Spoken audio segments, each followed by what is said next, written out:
नमस्कार, स्वागत है आप सभी का डीडी न्यूज के इस खास बुलेटिन एक्सप्रेस 100 में, जहां हम आपके लिए लेकर आते हैं राजनीति, मनोरंजन, देश दुनिया, खेल और व्यापार जगत की सभी बड़ी खबरों को एक्सप्रेस यानी फटाफट अंदाज में। मैं हूं शहला निगार। आइए खबरें देख लेते हैं तेज रफ्तार के साथ।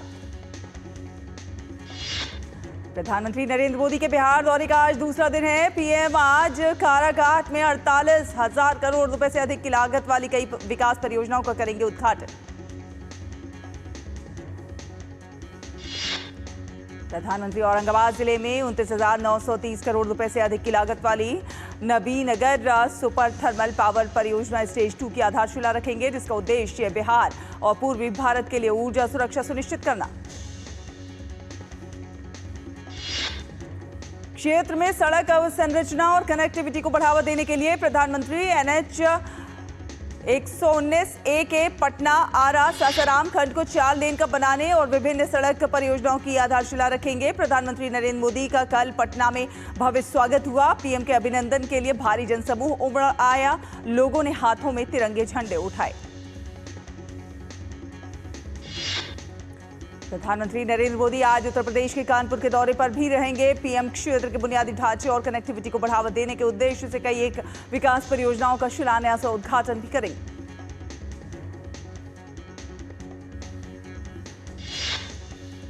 पीएम 2,120 करोड़ रुपए से अधिक की लागत वाली कानपुर मेट्रो रेल परियोजना के चुन्नीगंज मेट्रो स्टेशन से कानपुर सेंट्रल मेट्रो स्टेशन खंड का उद्घाटन करेंगे। बिजली उत्पादन क्षमता को बढ़ावा देने के लिए प्रधानमंत्री 660 मेगावाट की पन की थर्मल पावर एक्सटेंशन परियोजना का उद्घाटन करेंगे। इसके अलावा घाटमपुर थर्मल पावर परियोजना की 3 660 मेगावाट की इकाइयों का भी उद्घाटन करेंगे।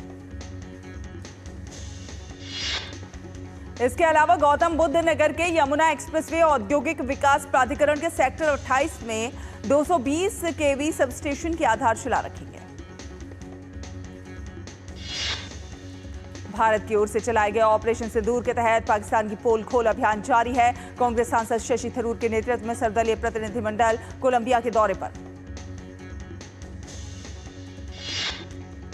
बोगोटा में शशि थरूर ने पाकिस्तान में प्रतिबंधित सूची में शामिल आतंकवादी के अंतिम संस्कार में पाकिस्तान के वर्दीधारी वरिष्ठ सैनिक के शामिल होने की तस्वीर दिखाते हुए कहा कि आतंकवादियों और आतंकवादियों को सुरक्षित पनाहगाह देने वालों की बीच की मिलीभगत को दर्शाती है। थरूर ने पाकिस्तान की आलोचना करते हुए कहा कि आतंकवादियों को भेजने वालों और उनका विरोध करने वालों के बीच कोई समानता नहीं हो सकती। हमला करने वालों और बचाव करने वालों के बीच कोई समानता नहीं होती।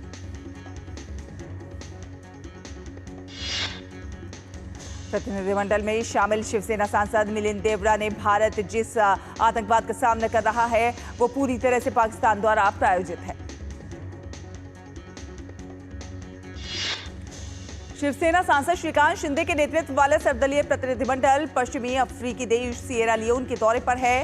प्रतिनिधिमंडल ने फ्री टाउन में विदेश मामलों और अंतर्राष्ट्रीय सहयोग पर संसदीय समिति का अध्यक्ष मोहम्मद बांगुरा से मुलाकात की।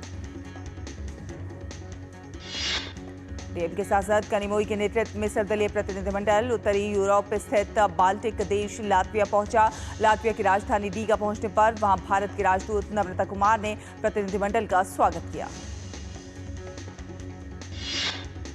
राजदूत नम्रता कुमार ने कहा कि प्रतिनिधिमंडल आतंकवाद के खिलाफ भारत के रुख को सबके सामने रखेगा और पाकिस्तान को बेनकाब करेगा। एनसीपी-एससीपी सांसद सुप्रिया सुले के नेतृत्व में सर्वदलीय प्रतिनिधिमंडल दक्षिण अफ्रीका के दौरे पर है। दक्षिण अफ्रीका में भारत के उच्चायुक्त प्रभात कुमार ने कहा कि दल की इस यात्रा सफल रही। भाजपा सांसद वैजयंत पांडा के नेतृत्व में सर्वदलीय प्रतिनिधिमंडल सऊदी अरब के दौरे पर है। प्रतिनिधिमंडल ने दिरियाह का दौरा किया। दिरियाह एक यूनेस्को विश्व धरोहर स्थल है और मिट्टी के शहर के रूप में जाना जाता है। भाजपा सांसद रविशंकर प्रसाद के नेतृत्व में सर्वदलीय प्रतिनिधिमंडल डेनमार्क के कोपेनहेगन पहुंचा।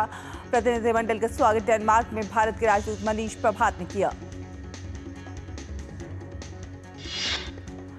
विदेश सचिव विक्रम मिस्री और उप राष्ट्रीय सुरक्षा सलाहकार पवन कपूर ने वाशिंगटन डीसी में बिजनेस लीडर्स के साथ राउंड टेबल बैठक की।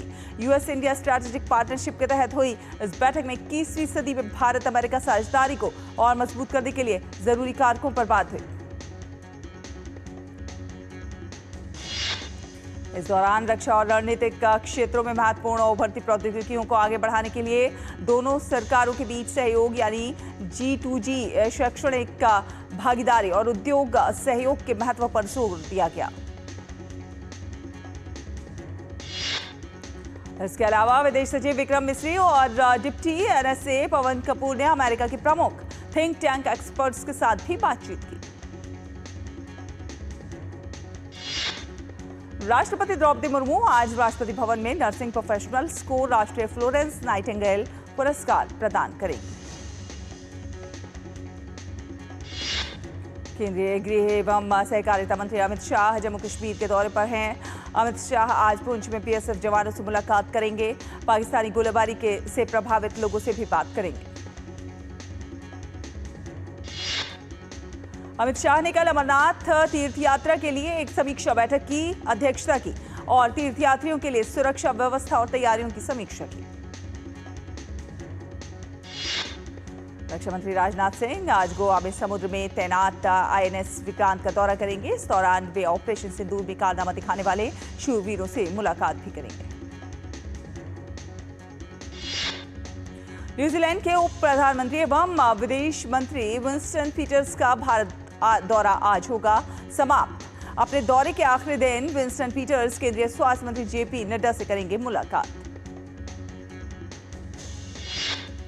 विंस्टन पीटर्स ने कल विदेश मंत्री डॉक्टर S जयशंकर के साथ बैठक की। बैठक के दौरान दोनों नेताओं के बीच व्यापार, रक्षा और सुरक्षा, भागीदारी, शिक्षा, खेल और दोनों देशों के नागरिकों के बीच संबंधों जैसे महत्वपूर्ण मुद्दों पर चर्चा हुई। दोनों देशों के बीच नियम आधारित शांतिपूर्ण, स्थिर और समृद्ध हिंद प्रशांत क्षेत्र के लिए मिलकर काम करने पर सहमति बनी है। डॉक्टर S जयशंकर ने पहलगाम आतंकी हमले पर न्यूजीलैंड की एकजुटता और सहयोग के लिए न्यूजीलैंड का आभार जताया। विदेश मंत्री डॉक्टर S जयशंकर ने कहा कि भारत और न्यूजीलैंड के बीच कई क्षेत्रों में सहयोग बढ़ रहा है। उन्होंने कहा कि हमारे बीच रक्षा और सुरक्षा भागीदारी को मजबूत करने के लिए महत्वपूर्ण प्रयास किए जा रहे हैं। सिक्किम स्थित मंगन जिले के चुंगथांग में एक हादसे में लापता 9 लोगों की तलाश के लिए खोज और बचाव अभियान जारी है। चुंगथांग और मुंशीथांग के बीच गुरुवार रात को एक वाहन तीस्ता नदी में गिर गया था।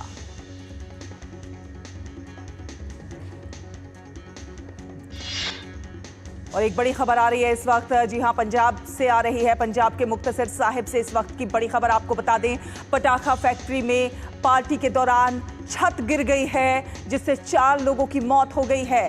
रेस्क्यू ऑपरेशन लगातार जारी है। तो पटाखा फैक्ट्री में पार्टी के दौरान ये छत गिरने का मामला सामने आया है। पंजाब के मुक्तसर साहिब से ये मामला सामने आया है। पटाखा फैक्ट्री में छत गिरी है, जिसमें कई लोग हताहत हुए हैं। जी हां, मुक्तसर साहिब में पटाखा फैक्ट्री में एक पार्टी के दौरान ये छत गिरने की खबर सामने आ रही है। 4 लोगों की मौत हो गई है, बताया जा रहा है। पुलिस अधिकारी, जिला प्रशासन लगातार मौके पर मौजूद है। रेस्क्यू ऑपरेशन जारी है। घायलों को मलबे से बाहर निकाला जा रहा है। पंजाब के मुक्तसर साहिब से बड़ी खबर आप तक पहुंचा रहे हैं। पुलिस अधिकारी, जिला प्रशासन मौके पर इस समय मौजूद है। पटाखा फैक्ट्री में पार्टी के दौरान ये छत गिरने का मामला है। 4 लोगों की मौत की खबर मिल रही है। मुक्तसर साहिब में पटाखा फैक्ट्री में छत गिरने की खबर है। मुक्तसर साहिब से ये बड़ी खबर।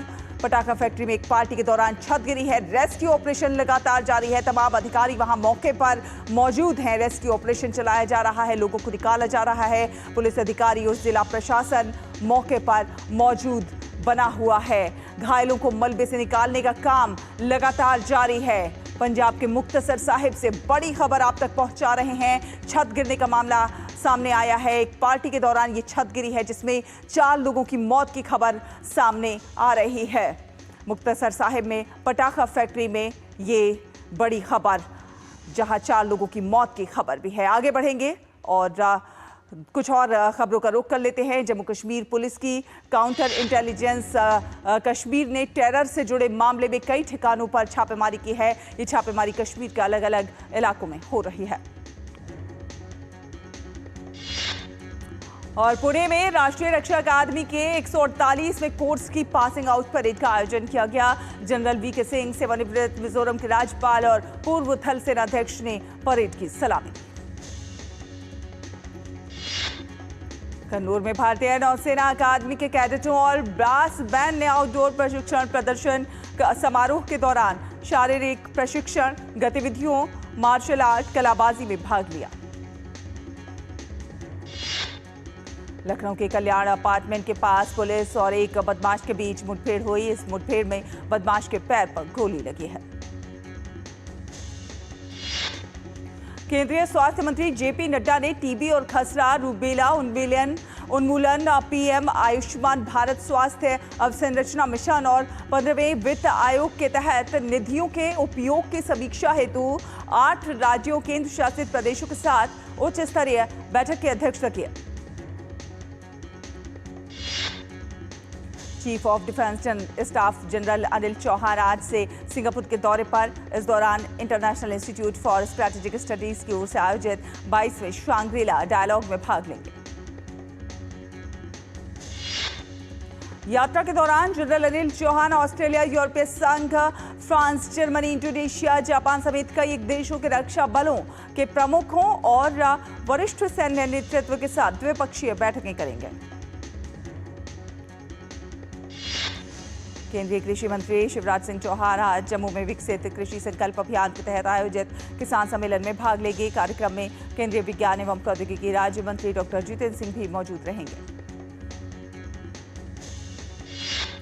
इस सम्मेलन में सभी 731 कृषि विज्ञान केंद्र, 113 ICAR संस्थान, कृषि और मत्स्य पालन के राज्य स्तरीय विभागों के अधिकारियों सहित किसानों और अन्य कृषि हितधारक शामिल होंगे।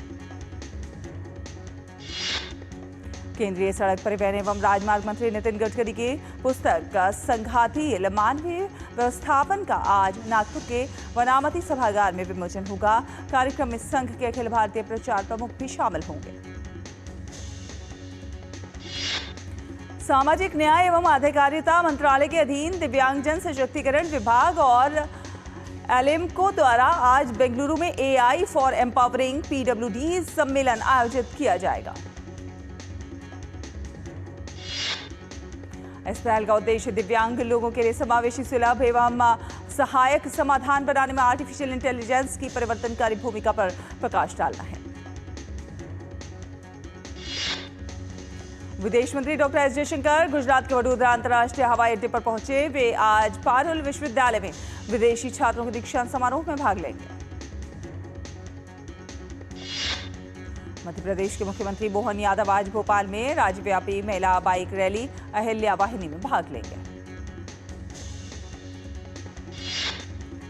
दिल्ली में मुख्यमंत्री रेखा गुप्ता के नेतृत्व वाली भाजपा सरकार आज अपने 100 दिन पूरा करने जा रही है और सीएम रेखा गुप्ता ने सत्ता में 100 दिन पूरे होने पर उनके नेतृत्व में राष्ट्रीय राजधानी में विकास कार्यों पर जोर दिया जा रहा है। सपा नेता आजम खान के बेटे अब्दुल्ला आजम के खिलाफ 2 पैन कार्ड और पासपोर्ट मामले में MP MLA कोर्ट में सुनवाई होगी। पिछली सुनवाई में अब्दुल्ला पक्ष के गवाह बीमारी के कारण वो कोर्ट में उपस्थित नहीं हो सके थे। अलीगढ़ में हिंदी पत्रकारिता दिवस के अवसर पर कलेक्ट्रेट में स्वतंत्रता संग्राम में योगदान देने वाले यशस्वी पत्रकारों और संपादकों की तस्वीरें जारी की जाएंगी। असम के कई हिस्सों में बारिश हो रही है। बारिश के कारण कई इलाकों में जलभराव की समस्या भी पैदा हो गई है, जिससे लोगों को आवाजाही में दिक्कतों का सामना करना पड़ रहा है। वहीं सिलचर में भी बारिश का दौर जारी है। बारिश से जहां एक ओर मौसम खुशनुमा हो गया है, तो वहीं दूसरी ओर जनजीवन भी प्रभावित है। मौसम विभाग के अनुसार कल सिक्किम में भारी से बहुत भारी वर्षा होने की संभावना है। रुकेंगे एक छोटे से ब्रेक के लिए, जल्द हाजिर होंगे। आप देखते रहिए एक्सप्रेस 100। यशस्वी प्रधानमंत्री नरेंद्र मोदी जी की प्रेरणा से मध्य प्रदेश के विजनरी मुख्यमंत्री डॉक्टर मोहन यादव के नेतृत्व में प्रदेश में देवी अहिल्या नारी सशक्तिकरण मिशन की शुरुआत की गई है, जिससे प्रदेश में महिलाएं स्वावलंबी और सशक्त बन रही हैं। इसी क्रम में सुशासन और नारी सशक्तिकरण की मिसाल लोक माता देवी अहिल्याबाई होलकर के 300वें जन्म जयंती वर्ष के अवसर पर 31 मई को भोपाल के जम्बूरी मैदान में लोक माता देवी अहिल्याबाई महिला सशक्तिकरण सशक्तिकरण महासम्मेलन आयोजित किया जा रहा है, जिसे यशस्वी प्रधानमंत्री नरेंद्र मोदी जी द्वारा संबोधित किया जाएगा। इस अवसर पर लोक माता को समर्पित डाक टिकट और सिक्के के विमोचन के साथ साथ इंदौर में प्रदेश की पहली मेट्रो ट्रेन सेवा एवं सतना और दतिया एयरपोर्ट का वर्चुअल लोकार्पण भी माननीय प्रधानमंत्री जी के शुभ कर कमलों से होगा। राज्यपाल मंगू भाई पटेल एवं मुख्यमंत्री डॉक्टर मोहन यादव की गरिमामयी उपस्थिति में आइए इन ऐतिहासिक पलों के साक्षी बने। मेरी पसंद, मेरी पसंद, मेरी पसंद, मेरी पसंद, हमारी पसंद, हम सबकी पसंद। मजबूत देश का मजबूत सरिया हो गया स्टील। 80% फिटनेस सही डाइट से और 20% एक्सरसाइज से होती है। हर महीने तेल की खपत 10% घटाएं। बेहतर फिटनेस के लिए कम तेल का इस्तेमाल करें, जैसे कि हमारे प्रधानमंत्री जी भी कहते हैं। एक फिट और हेल्दी नेशन बनने के लिए हमें ओबेसिटी की समस्या से निपटना ही होगा। एक तरीका मैंने सुझाया था, खाने के तेल में 10% की कमी करना। कम तेल में बड़ी बात, सेहत रहे दिन और रात। ब्रेक के बाद स्वागत है आपका। आप देख रहे हैं एक्सप्रेस 100। चलिए रुक करेंगे कुछ अन्य खबरों का। नई दिल्ली में गुरुवार से CII यानी भारतीय उद्योग परिसंघ का वार्षिक व्यापार सम्मेलन 2025 शुरू हुआ। रक्षा मंत्री राजनाथ सिंह ने 2 दिन तक चलने वाले इस सम्मेलन का उद्घाटन किया। इस वर्ष CII के वार्षिक व्यापार शिखर सम्मेलन की थीम है बिल्डिंग ट्रस्ट इंडिया फर्स्ट, जिसका मकसद भारत को एक भरोसेमंद वैश्विक आर्थिक साझेदार के रूप में स्थापित करना। रक्षा मंत्री राजनाथ सिंह ने CII के वार्षिक व्यापार शिखर सम्मेलन के उद्घाटन सत्र में कहा कि भारत में 5वीं पीढ़ी के लड़ाकू विमान बनाने के लिए AMCA कार्यक्रम का क्रियान्वयन मॉडल साहसिक और निर्णायक कदम। CII वार्षिक व्यापार शिखर सम्मेलन 2025 में स्वास्थ्य एवं परिवार कल्याण मंत्री JP नड्डा ने विकसित भारत के लिए स्वास्थ्य सेवा के सत्र में मुख्य अतिथि के रूप में भाग लिया।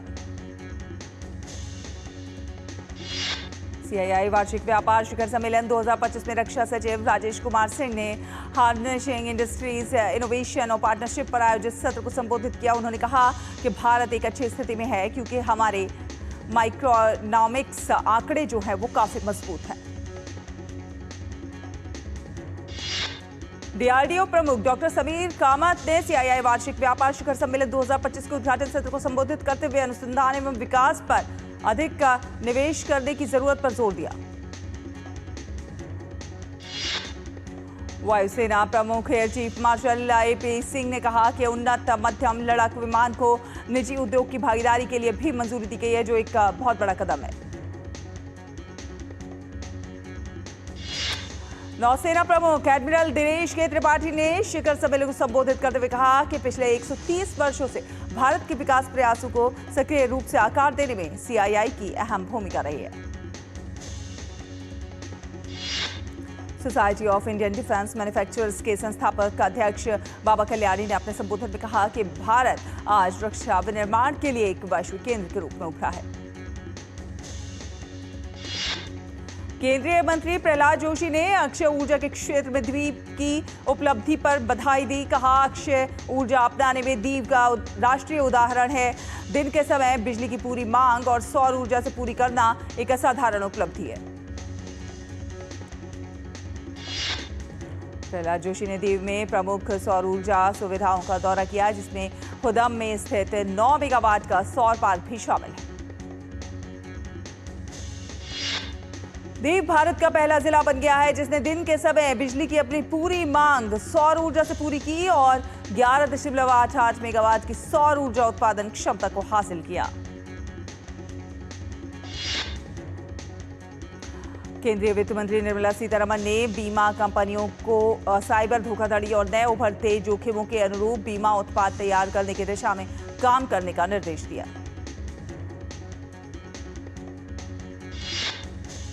सार्वजनिक क्षेत्र की सामान्य बीमा कंपनियों की समीक्षा की बैठक की अध्यक्षता के दौरान वित्त मंत्री ने उभरती हुई उपभोक्ता जरूरतों के अनुरूप बीमा कंपनियों को अपने उत्पाद पोर्टफोलियो में शामिल करने का निर्देश दिया, जिससे अधिक संख्या में लोग लाभान्वित हो सके।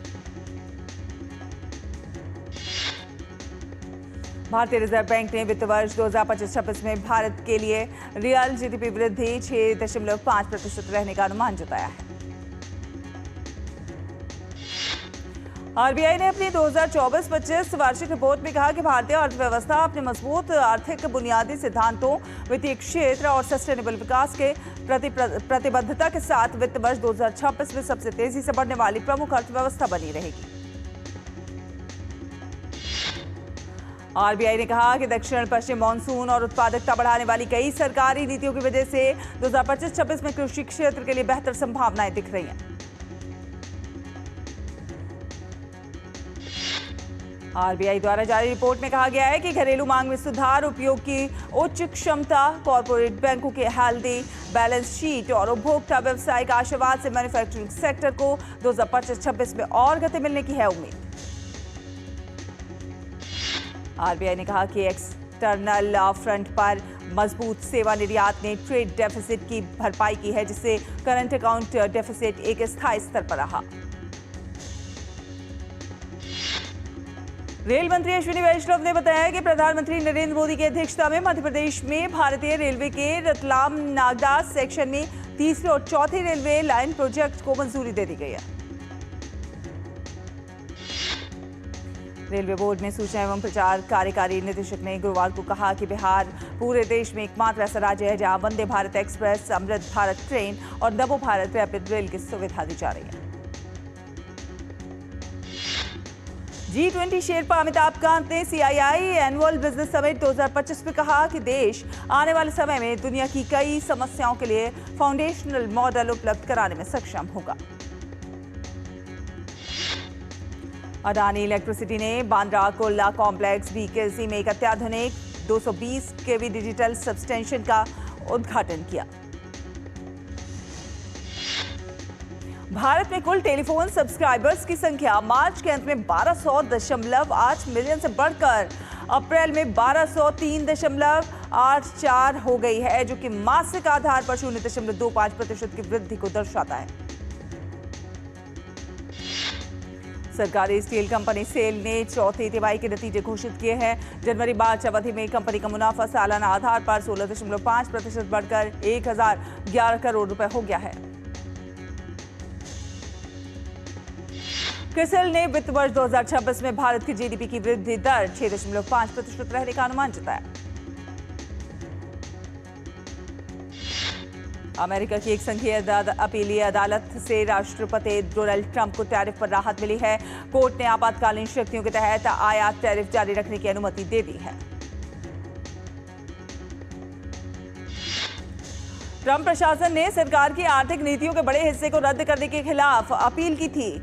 अदालत ने ट्रंप प्रशासन की आपातकालीन याचिका पर इस तर्क को स्वीकार कर लिया है।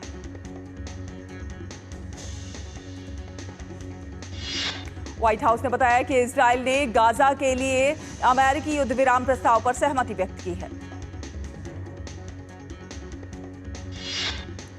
अमेरिका ने संयुक्त राष्ट्र सुरक्षा परिषद को बताया कि यूक्रेन में युद्ध विराम का उसका प्रस्ताव रूस का सर्वोत्तम संभावित परिणाम है और राष्ट्रपति व्लादिमीर पुतिन को इस समझौते को स्वीकार करना चाहिए।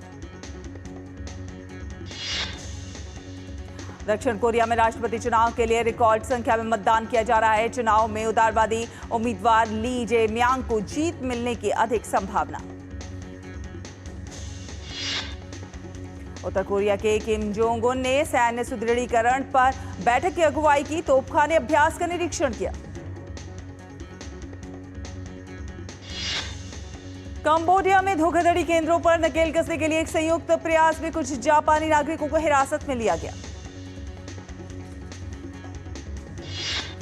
संयुक्त राष्ट्र का कहना है कि आपराधिक गिरोहों ने दक्षिण पूर्व एशिया के कुछ एक हिस्सों में धोखाधड़ी केंद्रों में सैकड़ों हजारों लोगों की तस्करी की है, ताकि हर साल अरबों डॉलर का अवैध राजस्व अर्जित किया जा सके। लीबिया की सरकारी तेल कंपनी के त्रिपोली स्थित मुख्यालय पर कथित रूप से हमला करने के आरोप में 3 संदिग्धों को हिरासत में लिया गया। इंडियन प्रीमियर लीग 2025 का एलिमिनेटर मुकाबला आज मुंबई इंडियंस और गुजरात टाइटंस के बीच खेला जाएगा। ये मैच मुलानपुर में महाराजा यादवेंद्र सिंह इंटरनेशनल स्टेडियम में शाम 7:30 बजे से शुरू होगा। आईपीएल के एलिमिनेटर मुकाबले में आज जो टीम हारेगी उसका इस सीजन का सफर यहीं खत्म हो जाएगा और जीतने वाली टीम क्वालिफायर 2 खेलेगी। रॉयल चैलेंजर्स बेंगलुरु ने पंजाब किंग्स को क्वालिफायर 1 मुकाबले में 8 विकेट से हराकर आईपीएल 2025 के फाइनल में अपनी जगह पक्की कर ली है। पंजाब का सामना क्वालिफायर 2 में रविवार को गुजरात टाइटंस और मुंबई इंडियंस के बीच होने वाले एलिमिनेटर की विजेता टीम से होगा। अगर पंजाब वो मुकाबले जीतने में सफल रही तो फाइनल में पहुंच जाएगी, जहां उसका सामना 3 जून को अहमदाबाद में आरसीबी से होगा। भारतीय दिव्यांग क्रिकेट परिषद ने इंग्लैंड के खिलाफ पहली बार हो रही मिक्स्ड दिव्यांग खिलाड़ियों की T20 अंतर्राष्ट्रीय सीरीज के लिए 16 सदस्यीय टीम की घोषणा की। भारत इंग्लैंड के बीच T20 सीरीज जून जुलाई में लॉर्ड्स सहित कई प्रतिष्ठित स्थलों पर खेली जाएगी। भारत का एशियाई एथलेटिक्स चैंपियनशिप में स्वर्णिम सफर जारी है। महिला बाधा दौड़ की नंबर 1 धाविका ज्योति आराजी, राष्ट्रीय रिकॉर्डधारी स्टेपल चेज धावक अविनाश साबले और महिलाओं की 400 मीटर रिले टीम ने शानदार प्रदर्शन करते हुए स्वर्ण पदक जीते। एशियाई एथलेटिक्स चैंपियनशिप में ज्योति और साबले के शानदार प्रदर्शन के बाद जिस्ना मैथ्यू, रूपल चौधरी और कुंजा रजिता और सुभा वेंकटेशन की चौकड़ी ने महिलाओं की 4 गुना 400 मीटर रिले स्पर्धा में स्वर्ण पदक हासिल किए। सात्विक साईराज रंकीरेड्डी और चिराग शेट्टी की जोड़ी सिंगापुर ओपन बैडमिंटन टूर्नामेंट के पुरुष डबल्स के क्वार्टर फाइनल पहुंच गई है। सिंगापुर ओपन के क्वार्टर फाइनल में साईराज और चिराग का सामना मलेशियाई जोड़ी गो जे फई और नूर इजुद्दीन से होगा। सिंगापुर ओपन के पुरुष सिंगल्स में भारत के एचएस प्रणॉय को फ्रांस के क्रिस्टोफ पोपोव के खिलाफ सीधे गेमों में हार का सामना करना पड़ा। सिंगापुर ओपन के महिला सिंगल्स में पीवी सिंधु भी अपने प्री क्वार्टर मुकाबले में चीन की चेन यू फेई से हार गई। सिंगापुर ओपन के महिला युगल में ट्रिसा जॉली और गायत्री गोपीचंद की भारतीय जोड़ी को चीन की जिया यी फैन और झांग शुशियान के खिलाफ एक तरफा मुकाबले में 8-21, 10-21 से हार मिली। विश्व चैंपियन डी गुकेश के नॉर्वे शतरंज 2025 के तीसरे राउंड में वर्ल्ड नंबर 2 हिकारू नाकामुरा को 1 बराबरी के एंड गेम में हराकर शानदार वापसी की। इसी के साथ एक्सप्रेस न्यूज में फिलहाल इतना ही। डीडी न्यूज पर खबरों का सफर लगातार जारी है। देखते रहिए डीडी न्यूज। नमस्कार।